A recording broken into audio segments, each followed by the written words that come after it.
उल्हासनगर महापालिका आयुक्त अजित शेख यांनी मालमत्ता व पाणीपट्टी कर थकबाकीधारकांना दिलासा देण्यासाठी 22 ते 26 जुलै दरम्यान अभय योजना जाहीर केली आहे।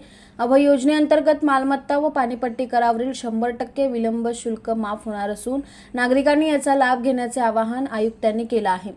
उल्हासनगरात एकूण 1,83,138 करमूल्य मालमत्ता असून त्यांच्याकडे 936,99,92,498 रुपयांची थकबाकी आहे।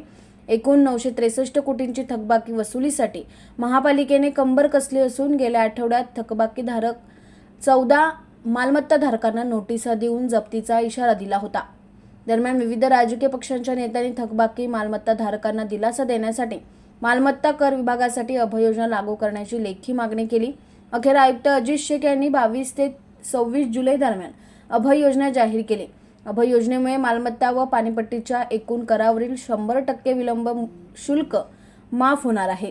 नागरिकांनी अभय योजनेचा लाभ घेण्याचे आवाहन महापालिकेच्या वतीने आयुक्तांनी केलं आहे।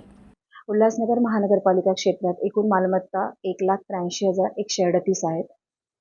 सर्व उल्हासनगरवासियांना कळवण्यात अत्यंत आनंद होत आहे की दिनांक 27 जुलै 2024 रोजी राष्ट्रीय लोक अदालतीचे आयोजन केलेले आहे।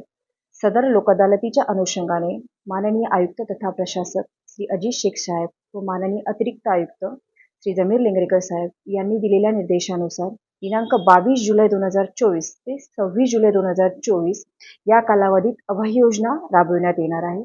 तरी दिनांक 22 जुलै 2024 ते 27 जुलै 2024 या तारखेपर्यंत संपूर्ण मालमत्ता कराचा एकरकमी भरणा केल्यास 100% विलंब शास्ती माफ करण्यात येईल।